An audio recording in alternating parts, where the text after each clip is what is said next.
ఆకాశవాణి వరంగల్ కేంద్రం కిసాన్ వాణి రైతు సోదరుల కార్యక్రమం. ఈ కార్యక్రమాన్ని మీకు సమర్పిస్తున్న వారు కేంద్ర వ్యవసాయ మరియు రైతు సంక్షేమ మంత్రిత్వ శాఖ, భారత ప్రభుత్వం. కిసాన్ వాణి రైతు సోదరుల కార్యక్రమంలో ముందుగా వ్యవసాయంలో విత్తన శుద్ధి ప్రాముఖ్యత ఈ అంశం గురించి వరంగల్ ప్రాంతీయ వ్యవసాయ పరిశోధన స్థానం శాస్త్రవేత్త డాక్టర్ జి పద్మజ గారితో పరిచయ కార్యక్రమం వింటారు. అనంతరం పసుపు పంట సాగులో అనుభవాలు ఈ అంశం గురించి దుగ్గొండి మండల కేంద్ర రైతు భిక్షపతి గారితో పరిచయ కార్యక్రమం ప్రసారమవుతుంది. శ్రోతలు ముందుగా కొన్ని ప్రకటనలు వింటారు. సర్వోత్తమ రైతు పురస్కారం లభించింది హరికి. హరి, మీ విజయ రహస్యం ఏమిటో చెప్పండి. రైతు మిత్రులారా, మీరు కూడా మీ పొలాల్లో అధిక పంటను పండించగలరు. అదెలా? ఎప్పుడు ఏ సమస్య వచ్చినా వెంటనే కలపండి ఈ నెంబరు 1800 ఇది ఎవరి నంబర్ బాబు? కిసాన్ కాల్ సెంటర్ది. అక్కడ విశేషజ్ఞులు మీ పొలం సమస్యలకు వెంటనే పరిష్కారం చెప్తారు. అదేంటయ్యా, విశేషజ్ఞులు అన్ని సమయాల్లోనూ దొరుకుతారా? తప్పకుండా దొరుకుతారు. ఏడాదిలో 365 రోజులును, అది కూడా ఉదయం 6 గంటల నుంచి రాత్రి 10 గంటల దాకా. మరైతే ఎక్కువసేపు మాట్లాడితే డబ్బు చాలా అవుతుందిగా. ఖర్చు లేనే లేదు. మొబైల్ పై గానీ ఇతర ఫోన్ తో కానీ కిసాన్ కాల్ సెంటర్ కి ఉచితంగా కాల్ చేయవచ్చు. సలహాకి కూడా ఖర్చు ఉండదు. నిజంగా? 16 అణాల నిజం. రైతు సోదరులారా, పంట సమస్యల గురించి మీ భాషలో వెంటనే సమాధానం కోసం పూర్తి భారతదేశంలో ఏ ఫోన్ నుంచైనా జాతీయ హెల్ప్ లైన్ నంబర్ 1800-11800-1551తో ఉచితంగా సంప్రదించండి. రైతు మిత్రుడు కిసాన్ కాల్ సెంటర్. ఇప్పుడు వినండి, వ్యవసాయంలో విత్తన శుద్ధి ప్రాముఖ్యత ఈ అంశం గురించి వరంగల్ ప్రాంతీయ వ్యవసాయ పరిశోధన స్థానం శాస్త్రవేత్త డాక్టర్ జి పద్మజ గారితో పరిచయ కార్యక్రమం. పరిచయకర్త అర్షం సదానందం గారు. కిసాన్ వాణి రైతు సోదరుల కార్యక్రమానికి స్వాగతం. ఈరోజు విత్తన శుద్ధి ప్రాముఖ్యత అనే అంశం మీద ఆర్ఏఆర్ఎస్ శాస్త్రవేత్త డాక్టర్ జి పద్మజ గారు మన ఆకాశవాణి స్టూడియోలో ఉన్నారు. వారి అయిన సలహాలు సూచనలు అందించడానికి మన దగ్గరికి వచ్చారు. నమస్కారం అండి పద్మజ గారు. నమస్కారం అండి. పద్మజ గారు, ఈ యొక్క సీజన్లో విత్తన శుద్ధి ప్రాముఖ్యత అనే అంశం మీద మీదైన సలహాలు సూచనలు అందించండి. మరి విత్తన శుద్ధి ప్రాముఖ్యత గురించి తెలుసుకున్నట్లయితే మనము ఇప్పుడు ఈ సీజన్కి అంటే మనకి రాబోయే వానాకాలంకి ఏ ఏ పంటలను వేసుకోవాలి మరియు విత్తనాలు ఎక్కడెక్కడ లభ్యమవుతాయని రైతు సోదరులందరూ అడగడం జరుగుతుంది. అదేవిధంగా మనకి ప్రాంతీయ వ్యవసాయ పరిశోధనా స్థానంలో మనకి వరికి సంబంధించినటువంటి రకాలు, అదేవిధంగా కందికి సంబంధించినటువంటి రకాలు కూడా లభ్యమవుతున్నాయి. సో దయచేసి ఇది గమనించగలరు. ఈ నెల 23 నుంచి మనకి విత్తనం అనేది అమ్మకానికి పెట్టడం అనేది జరుగుతుంది. వారం రోజుల పాటు విత్తనము ఆసక్తి గల రైతులందరూ వచ్చి తీసుకోవాల్సిందిగా మనవి. అదేవిధంగా మనకి విత్తనాన్ని కొనుగోలు చేసిన తర్వాత అంటే విత్తనాన్ని వానాకాలం కోసం సమకూర్చుకున్న తర్వాత విత్తన శుద్ధి అనేది ఖచ్చితంగా పాటించాలి. అసలు విత్తన శుద్ధి అంటే ఏమి అంటే, విత్తనానికి మనము మొలకెత్తిన తర్వాత మొలక శాతము మంచిగా ఉండడానికి, అదేవిధంగా విత్తిన ఏవైతే విత్తనాలు ఉంటాయో అవి వాటిని మొలక శాతం మంచిగా వచ్చి, అదేవిధంగా ఎటువంటి పురుగులు కానీ తెగుళ్ళు కానీ రాకుండా రక్షించుకోవడానికి మనం ఒక రక్షక పొరలాగా రకరకాల మందులతోని మనము విత్తనానికి పట్టించి ఆరబెట్టి తర్వాత విత్తుకోవడం, ఇది విత్తన శుద్ధి. సో ఇలా విత్తన శుద్ధి చేసుకున్నట్లయితే విత్తిన తర్వాత 28 నుంచి 30 రోజుల వరకు విత్తిన ఏదైనా గింజలకి ఎటువంటి పురుగులు కానీ తెగుళ్ళు కానీ ఆశించకుండా మొలకని ఈ మనము ఏదైతే మందుతోని, రసాయనిక మందుతోని కానీ లేకపోతే జీవ సంబంధిత శిలీంద్ర నాశనలతో కానీ విత్తన శుద్ధి చేసినప్పుడు అవి ఆ రక్షక పొరలాగా పనిచేసి మొలకని కాపాడుతాయి. అందుకని మనం ఖచ్చితంగా విత్తన శుద్ధి అనేది చేసుకోవాలి.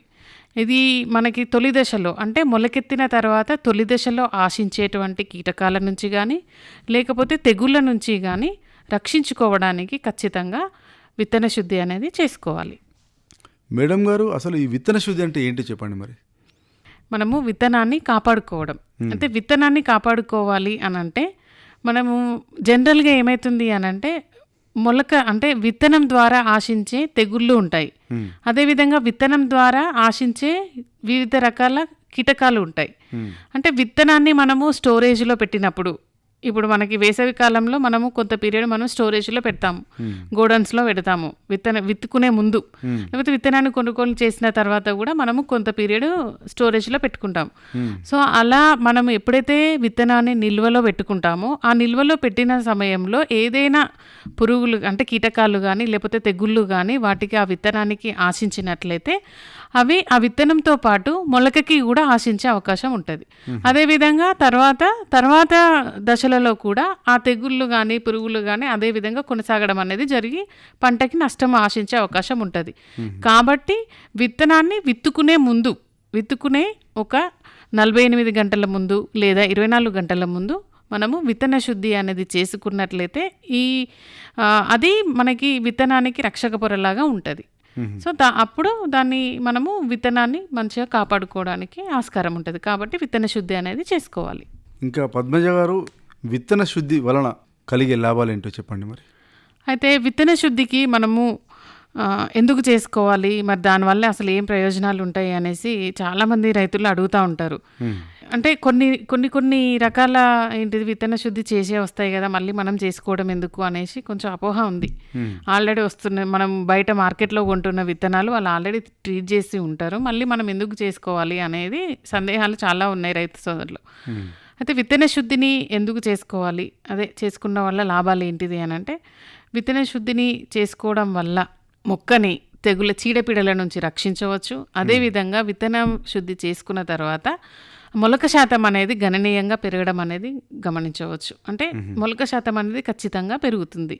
అదేవిధంగా మొలకెత్తిన ఏవైతే ఉంటాయో చిన్న చిన్న మొక్కలు, ఆ మొక్కలకి వాటి యొక్క వేరు వ్యవస్థ అనేది దృఢంగా తయారవుతుంది. అదేవిధంగా వేరు వ్యవస్థ బాగుంటేనే మనకి పైన ఉన్న మొక్క కూడా అభివృద్ధిగా, అంటే వాటి యొక్క అభివృద్ధి చాలా బలంగా ఉంటుంది అనేసి, అందుకు ఖచ్చితంగా ఈ విత్తన శుద్ధి అనేది చేసుకోవాలి. ఇంకా పద్మజ గారు, విత్తన శుద్ధి ఎప్పుడు చేసుకోవాలో చెప్పండి మరి. విత్తన శుద్ధికి రసాయనిక మందులు, ఇప్పుడు కీటకాలకి చూసుకున్నట్లయితే మనము ఏంటిది ఇమిడాక్లోప్రిడ్తో కానీ లేకపోతే ట్రైసోడియం ఆర్థోపాస్పేట్ అనేది మనము ఎక్కువగా చిల్లిలో మిరపలో చేస్తూ ఉంటాము. సో ఇలాంటి మందులు ఉంటాయి. సో వాటితో మనము విత్తన శుద్ధి చేసుకుంటే అయితే మనము ఒక విత్తన శుద్ధి చేసుకున్న 2 రోజులు కానీ 3 రోజుల తర్వాతనైనా కూడా మనము విత్తనాన్ని విత్తుకోవచ్చు. అదే జీవ సంబంధిత శిలీంద్రనాశనులు ఉంటాయి. అయితే జీవ సంబంధిత శిలీంద్రనాశనులను చూసినట్లయితే మనకు ట్రైకోడర్మా విరిడి కానీ, సూడోమోనాస్ కానీ, అజిటోబ్యాక్టర్ కానీ, లేకపోతే రైజోబియం కానీ, ఇలాంటి వాటితోని మనం విత్తన శుద్ధి చేసుకున్నట్లయితే కనుక ఖచ్చితంగా మనకి 12 గంటల లోపే విత్తనం అనేది విత్తుకోవాలి.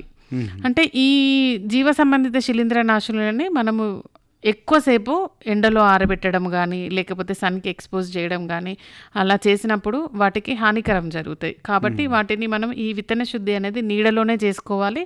నీడలోనే విత్తన శుద్ధి చేసిన తర్వాత, అంటే ట్రైకోడర్మా విరిడితో కానీ సూడోమోనాస్తో కానీ విత్తన శుద్ధి చేసుకున్నప్పుడు దాన్ని నీడలోనే ఆరబెట్టుకోవాలి.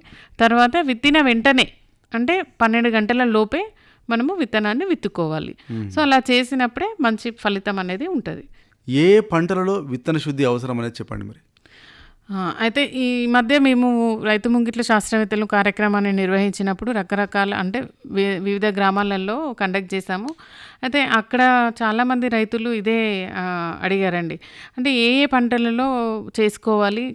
కొన్ని పంటలకి ఆల్రెడీ ప్రైవేట్ కంపెనీస్ కానీ లేకపోతే మనం కొంటున్న హైబ్రిడ్స్కి కానీ విత్తన శుద్ధి చేసే వస్తున్నాయి కదా, మళ్ళీ మనం చేసుకోవాలా లేదా, అసలు ఎందుకు చేసుకోవాలి, వరికైతే మనం విత్తన శుద్ధి చేసుకోవాల్సిన అవసరం లేదు అనేది అపోహ. అంటే చాలామంది రైతులు అది మనకి వెల్లడించడం అనేది జరిగింది. కానీ విత్తన శుద్ధి అనేది ప్రతి ఒక్క పంటకి, మనం సాగు చేసే ప్రతి పంటకి విత్తన శుద్ధి అనేది ఖచ్చితంగా చేసుకోవాలి. విత్తన శుద్ధి ఆవశ్యకత చాలా ఉంది. అంటే వరిలో కూడా మనము విత్తన శుద్ధి చేసుకోవాలి. వరిలో ఏంటంటే ముఖ్యంగా మనకి గింజ నుంచి ఆశించే, అంటే విత్తనం ద్వారా ఆశించే తెగుళ్ళు చాలా ఉన్నాయి. అంటే విత్తనం ద్వారా మనకి ఇప్పుడు అగ్గి తెగులు విత్తనం ద్వారా ఆశించే తెగులు, అంటే అది విత్తనం ద్వారా ఆశిస్తుంది, గాలి ద్వారా ఆశిస్తుంది.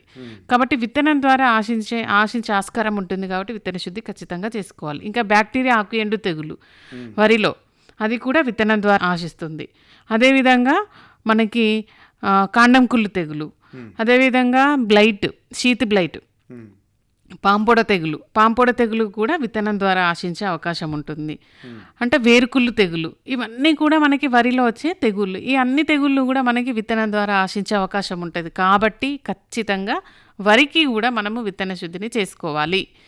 అయితే వరిలో రెండు రకాలుగా చేసుకోవచ్చు విత్తన శుద్ధిని. ఒకటి పొడి రూపంలో విత్తన శుద్ధి చేసుకోవచ్చు, అదేవిధంగా తడి రూపంలో చేసుకోవచ్చు. పొడి రూపంలో అంటే ఎవరైతే నేరుగా వెదజల్లుకుంటారో అప్పుడు అలాంటి కండిషన్స్లో మనకి పొడి మందు అంటే పొడి రూపంలో విత్తన శుద్ధిని చేసుకోవచ్చు. విత్తనానికి మనకి 3 నుంచి 5 గ్రాముల ట్రైకోడర్మా విడితో కానీ లేకపోతే సూడోమోనాస్ ఫ్లోరిసెన్స్తో కానీ మనం విత్తన శుద్ధి చేసుకోవచ్చు. అది కాదు అని అంటే మనకి కార్బండైజిమ్ లేదా మ్యాంకోజెబ్తో కూడా మనము విత్తన శుద్ధిని చేసుకోవచ్చు. అయితే 3 గ్రాములు 1 కిలో విత్తనానికి కార్బండైజిమ్ని తీసుకొని విత్తన శుద్ధి చేసుకొని తర్వాత విత్తుకున్నట్లయితే లేకపోతే మండే కట్టుకొని విత్తుకున్నా కూడా మంచి ఫలితాలు అనేది ఉంటుంది. అదేవిధంగా తడి రూపంలో చేసుకున్నట్లయితే ఇదే కార్బండైజిమ్ 3 గ్రాములు 1 లీటర్ నీటికి కలుపుకొని మనము నారు పీకి తర్వాత నాటు వేసుకునే ముందు 1 గంట సేపు ద్రావణంలో ముంచాలి. ద్రావణంలో ఉంచిన తర్వాత నానబెట్టిన తర్వాత దానిని మొలకలని మనము విత్తుకున్నట్లయితే మనకి 30 రోజుల వరకు పంటకి రక్షణగా ఉంటుంది. అదేవిధంగా మనకి మిరపలో కూడా 2 రకాలుగా చేసుకోవచ్చు. ఒకటేంటంటే మనము విత్తనానికి డైరెక్ట్గా పట్టించుకోవచ్చు, అది లేదా మనము నారు పీకిన తర్వాత వాటిని మనం ఈ క్యాప్టాన్ కానీ థైరమ్ కానీ లేకపోతే మ్యాంకోజెబ్ కానీ, క్యాప్టాన్ బ్యాన్ అయింది, సో ఇప్పుడు అవైలబుల్లో ఉండట్లేదు. కాబట్టి థైరమ్తో కానీ లేకపోతే మ్యాంకోజెబ్తో కానీ విత్తన శుద్ధిని చేసుకోవచ్చు. లేదు అని అంటే మిరపలో ఖచ్చితంగా మెటలాక్సిల్ అనేది దొరుకుతుంది. మెటలాక్సిల్ అది మనకి బయట రిడోమిల్ అనే రూపంలో దొరుకుతుంది. సో ఖచ్చితంగా మెటలాక్సిల్తోని విత్తన శుద్ధి చేసుకోవాలి. ఎందుకు అని అంటే మిరపలో నానుడు తెగులు అనేది ఎక్కువగా ఆశించే అవకాశం ఉంటుంది. కాబట్టి ఖచ్చితంగా విత్తన శుద్ధిని చేసుకోవాలి. ఇంకా పత్తిలో కూడా విత్తన శుద్ధి. పత్తిలో ఏంటంటే చాలా మంది హైబ్రిడ్స్ ఉంటారు, బీటీ హైబ్రిడ్స్ని తీసుకుంటారు. సో ఆల్రెడీ మనకి వాటికి విత్తన శుద్ధి చేసి వస్తాయి. కానీ విత్తన శుద్ధి ఏంటంటే ఎక్కువగా ప్రైవేట్ కంపెనీస్ మనకి పురుగు మందులతోనే చేస్తారు. అంటే కీటకాలకి వాళ్ళు ఎక్కువగా ఫోకస్ చేసి పురుగు మందులతోనే విత్తన శుద్ధి చేసి వస్తాయి. కాకపోతే పత్తిలో మనకి అధిక వర్షాల వలన పారావిల్ట వచ్చే అవకాశం ఉంటుంది. అదేవిధంగా మొలక వేరుకుళ్ళు తెగులు వస్తుంది. అంటే విత్తుకున్న 25 నుంచి 30 రోజుల సమయంలో పత్తిలో మొలక కుళ్ళు తెగులు ఎక్కువగా వస్తుంది.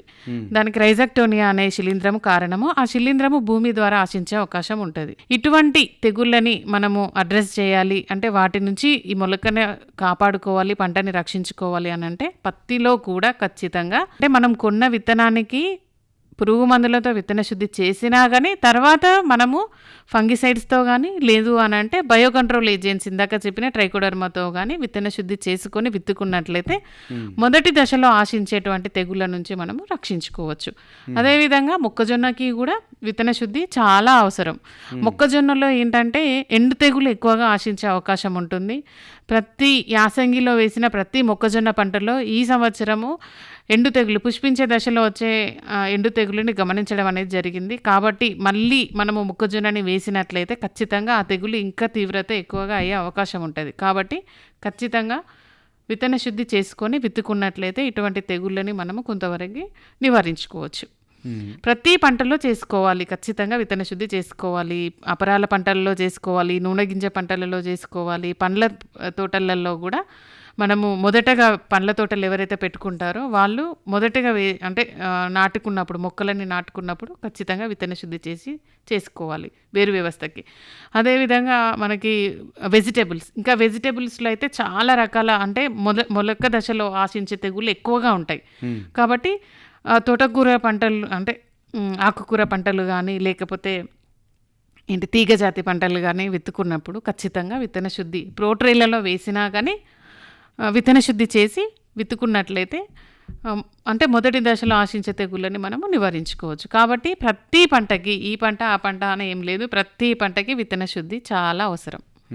ఇంకా మేడం గారు, విత్తన శుద్ధికి ఎన్ని రకాల మందులు అందుబాటులో ఉన్నాయో చెప్పండి మరి. ఇందాక మనం చెప్పుకున్నట్టు విత్తన శుద్ధికి మనకి రసాయనిక మందులు అంటే పురుగు మందులతో విత్తన శుద్ధి చేసుకోవచ్చు. అదేవిధంగా శిలీంద్రనాశనులు అంటే శిలీంద్రనాశనుల్లో చూసినట్లయితే మనకి థైరాము, మ్యాంకోజిబు, కార్బెండాజిము, మెటలాక్సిల్ ఇవన్నీ కూడా విత్తన శుద్ధి చేసుకోవడానికి అనువైన శిలీంద్రనాశనులు. అదేవిధంగా బయోకంట్రోల్ ఏజెంట్స్ కూడా మనం ఇందాకే చెప్పుకున్నాము.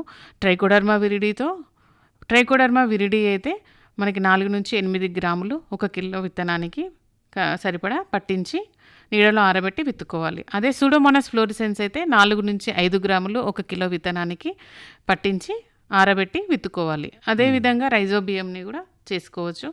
ఇంకా మనకి అజిటోబ్యాక్టర్, మైకోరైజా అనేవి కూడా మనకి జీవశిలీంద్రనాశనులు. వీటితో కూడా మనం విత్తన శుద్ధి చేసి విత్తుకోవచ్చు. మేడం గారు, విత్తన శుద్ధితో ఏ రకాల తెగుళ్ళ నుంచి మనం రక్షించుకోవచ్చు?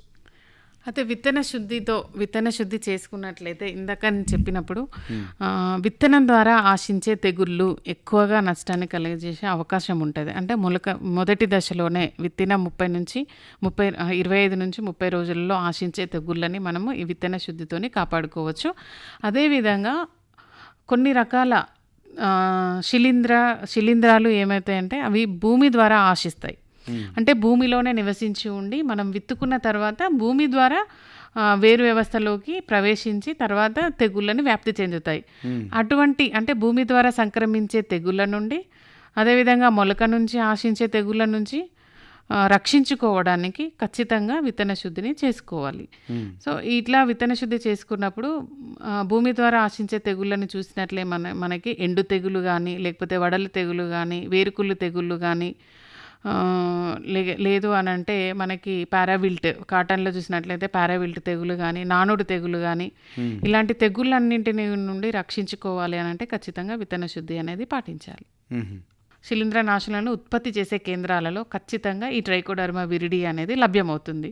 మన వరంగల్లో చూసుకున్నట్లయితే మనకి ఆరేపల్లిలో ఈ బయోకంట్రోల్ ల్యాబ్ అనేది ఉంది. 1 కిలో ట్రైకోడర్మా విరిడికి 100 రూపాయలు, సూడోమోనాస్కి 150 రూపాయలు.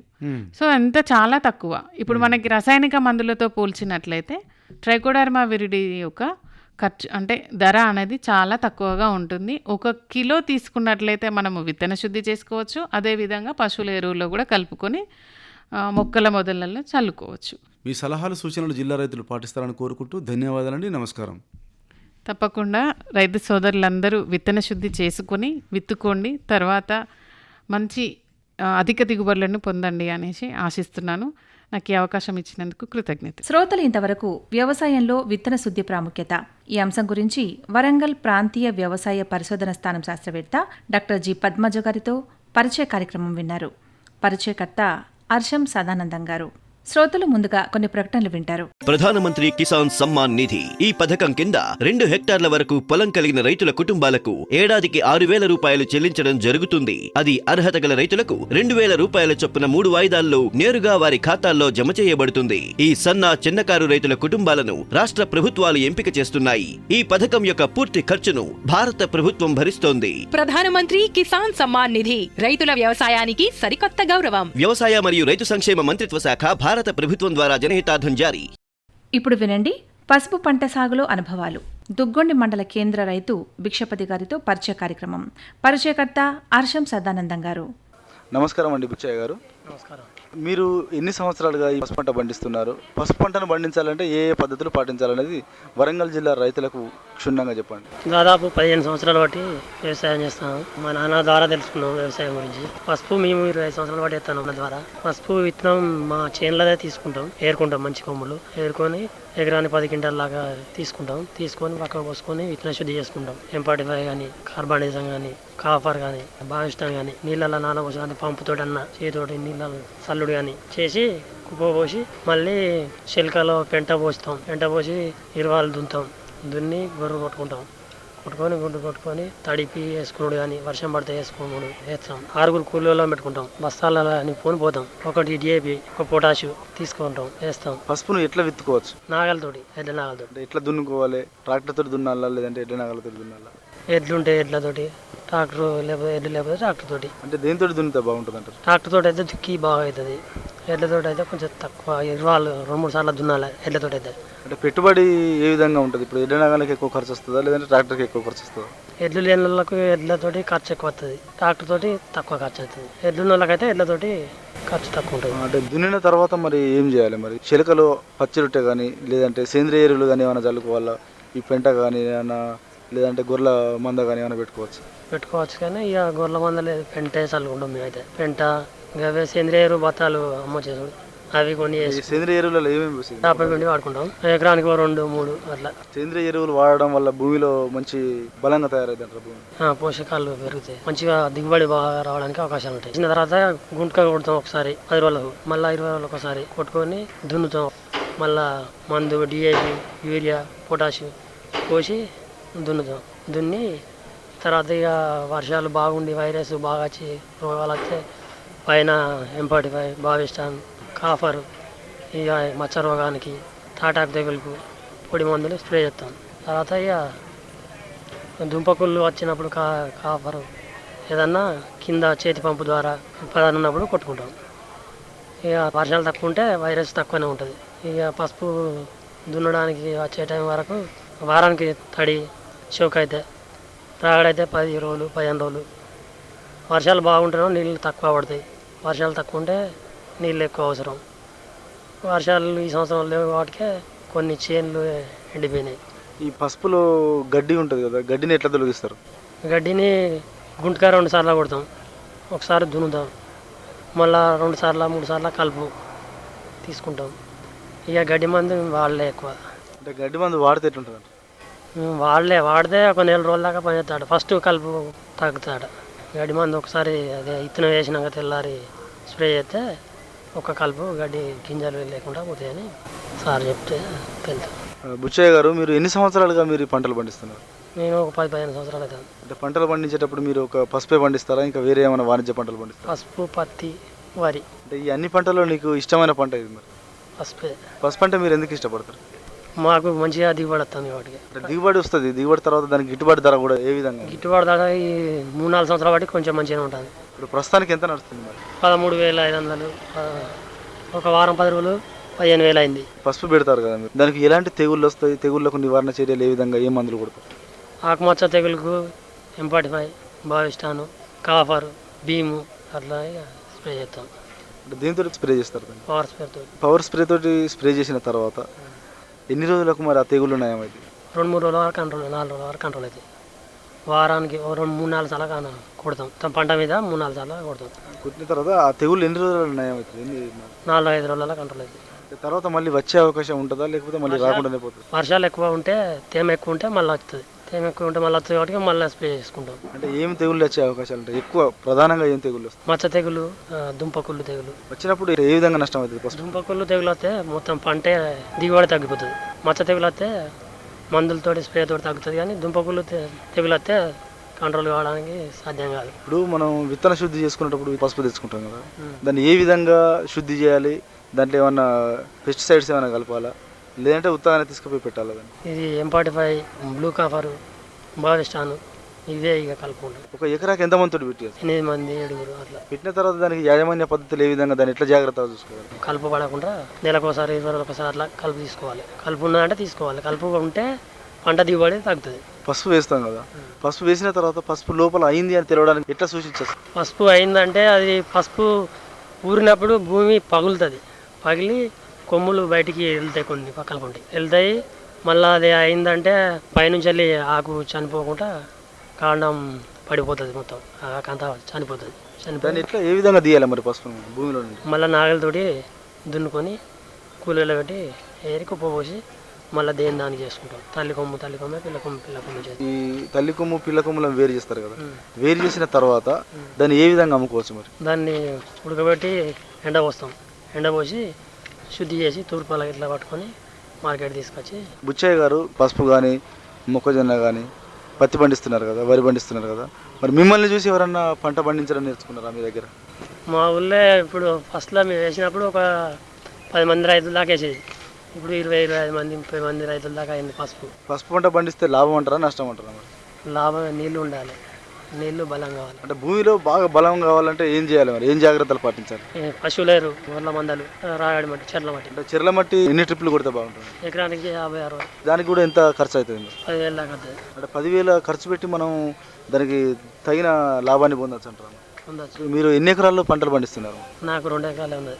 ఈ 2 ఎకరాలలో ఏ పంటలు పండిస్తారు? పత్తి, పసుపు. మరి పసుపు పంట వేస్తారు కదా, ఈ పసుపు పంట వేసిన తర్వాత పసుపులో మిశ్రమ పంటలుగా ఏమైనా వేయచ్చా? మొక్కజొన్న ఒకటే మాకు తెలిసింది. మొక్కజొన్న కాకుండా ఇంకా వేరే పంటలు ఏమైనా వేయచ్చా? లాభదాయకమైన పంటలు ఏమన్నా పసుపులా పెసరు మనకు లాభం ఉండదు కానీ భూమికి బలం ఉంటుంది, తక్కువ లాభం ఉంటుంది, భూమికి బలం ఉంటుంది. అంటే ఈ పెసరు ఇట్లా వేసుకుంటే మనకు పచ్చి రొట్టె సాగు ఇట్లా చేసుకోవచ్చు కదా, అట్లాంటి పద్ధతులు మీరు ఎప్పుడైనా అవలంబించారు? ఇప్పుడు మీరు పంటలు పండిస్తున్నారు కదా బుచ్చయ్య గారు, ఇప్పుడు మీరు పంటలు పండిస్తున్నారు కదా, మీ పంటలకి ఏమైనా తెగుళ్ళు వచ్చినప్పుడు దాని నివారణ చర్యలుగా ఎవరిని మీరు సంప్రదిస్తారు? ఎవరి దగ్గర సలహాలు తీసుకుంటారు? రేడియోల్లో, టీవీల్లో విని మేమే స్వయంగా వాడుకుంటాం. మరి ప్రతి మండలానికి ఒక వ్యవసాయ అధికారి ఉంటాడు కదా, మరి వ్యవసాయ అధికారి దగ్గరికి పోయి మీరు ఎప్పుడన్నా సలహాలు తీసుకుంటారు? సలహాలు తీసుకోలేము ఎప్పుడు. ఎందుకు తీసుకోరు మరి? ఎందుకంటే వాళ్ళు ఉన్నది వ్యవసాయ అధికారులు ఉన్నది. మేము అంతవరకు పోము, మా పని ఏందో మేము. ఈ గ్రామంలో కానీ మీ మండలంలో కానీ ఏం పంటలు ఎక్కువ పండిస్తారు? పత్తి, పసుపు, వరి, మొక్కజొన్న, ఇవే. మిరప తోట తగ్గింది కొంచెం ఇప్పుడు, దాని తెగుళ్ళు ఈ సంవత్సరం లేవు కానీ అంతకుముందు తెగుళ్ళు బాగుండి మొత్తం తగ్గింది. లాభదాయకమైన పంటలు పండించాలంటే ఏం పంటలు పండిస్తే బాగుంటుంది? పసుపు, పత్తి, మిర్చి. కానీ మిర్చికి వైరస్కు తట్టుకోలేక పసుపు పంట పండుద్ది కదా, దాన్ని భూమిలో నుంచి ఏ విధంగా తీయాలి, తీసిన తర్వాత దాన్ని ఎట్లా శుద్ధి చేసి అమ్మడానికి తయారు చేయాలి? భూమిలో నుండి నాగలతోటి దున్ని కూలీలో పెట్టి ఏరి కుప్ప పోస్తాం.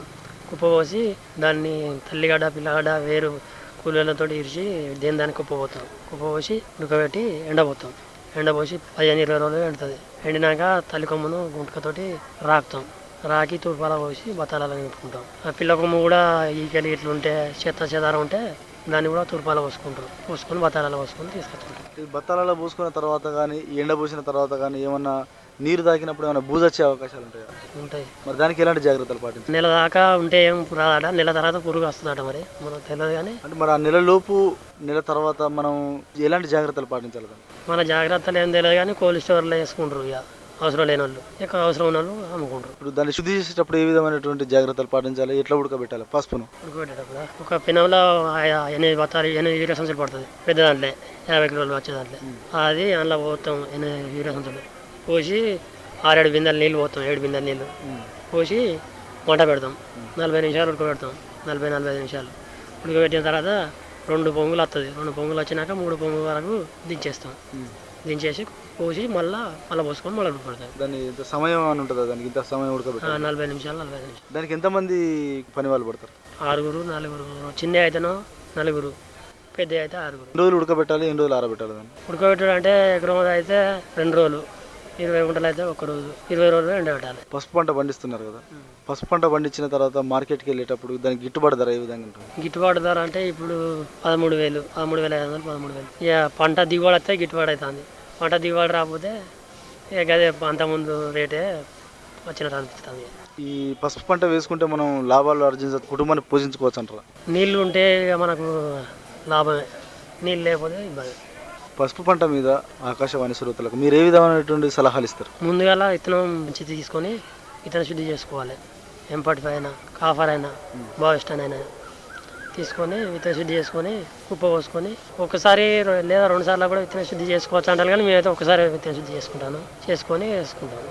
నాగలతోటి 2 నాగలు పెట్టుకుంటాం. ఎకరం వేస్తాం. 5-6 కూలీలు, ఒక DAP, ఒక పొటాషియం వేస్తాం. బుచ్చయ్య గారు వరంగల్ జిల్లా ఆకాశవాణి శ్రోతలకు చాలా మంచి సలహాలు, సందేశాలు అందించారండి. మీ యొక్క సలహాలు, సూచనలు వరంగల్ జిల్లా రైతులు పాటించి పసుపు పంట పండిస్తారని ఆశిస్తూ ధన్యవాదాలండి. నమస్కారం. నమస్కారం.